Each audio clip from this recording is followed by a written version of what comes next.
la clé de voiture caméra espion. À l'intérieur de la boîte, vous avez la clé de voiture,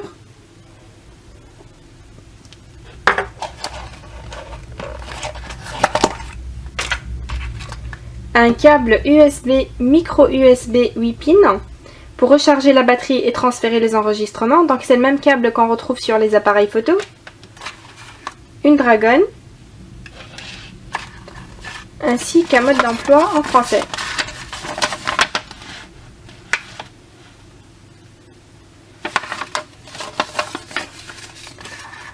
Alors c'est une clé factice qui intègre une caméra Full HD 1080p. La caméra se situe ici. Elle est très simple d'utilisation. Comme fonction, elle fait vidéo, photo, détection de mouvement, dictaphone et elle peut filmer en vision nocturne grâce à de LED infrarouge ici. Donc la clé fonctionne obligatoirement avec une carte micro SD d'une capacité qui peut aller jusqu'à 64 Go. Il faut bien choisir sa carte mémoire, comptez 6 Go par heure de stockage. Retirez le cache de la clé. Vous avez ici le voyant, le port USB et le slot de la carte mémoire. Chargez la clé pendant 2 à 3 heures pour avoir une autonomie de 1 heure. Une fois chargée, insérez une carte micro SD comme ceci.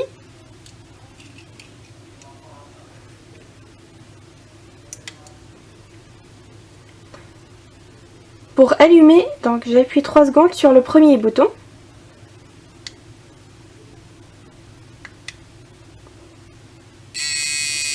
La clé vibre. La caméra est en mode stand-by. Alors le deuxième bouton, c'est pour choisir le mode d'enregistrement, suivant la couleur du voyant. Le bleu, c'est pour les photos.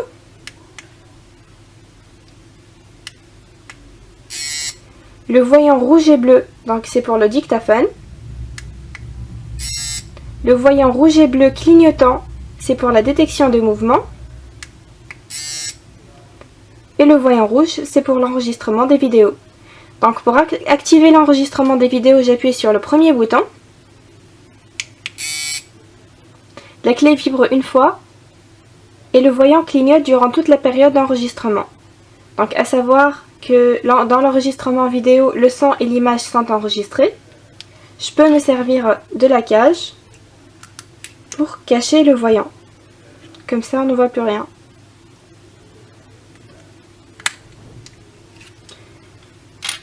Et donc, pour activer l'infrarouge, j'appuie 3 secondes sur le troisième bouton.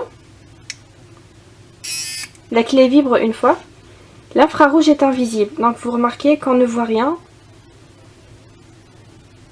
Pour le désactiver, j'appuie sur le même bouton, le troisième, 3 secondes. La clé vibre. L'infrarouge a été désactivé. Et pour arrêter le mode d'enregistrement vidéo en continu, j'appuie sur le premier bouton.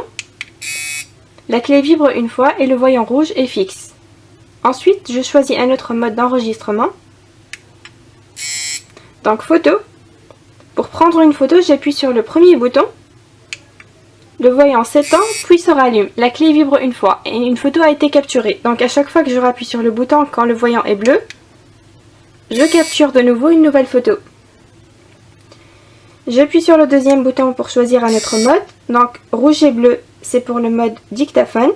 Pour l'activer, j'appuie sur le premier bouton. Les deux voyants clignotent durant toute la période d'enregistrement audio. Donc de même, on se sert de la cache, du cache pour cacher le voyant. Et pour arrêter l'enregistrement audio, j'appuie sur le premier bouton. Les voyants rouge et bleu deviennent fixes. Ensuite, pour le dernier mode, donc rouge et bleu clignotant, c'est la détection de mouvement. Exceptionnellement dans ce mode, je n'ai pas besoin de l'activer. La caméra se déclenche automatiquement au mouvement. Et pour arrêter la caméra, j'appuie 3 secondes sur le premier bouton. La caméra est éteinte. Pour lire les enregistrements, j'insère le câble USB un côté sur la clé, l'autre côté sur l'ordinateur. La caméra sera reconnue comme clé USB ou alors je retire la carte mémoire.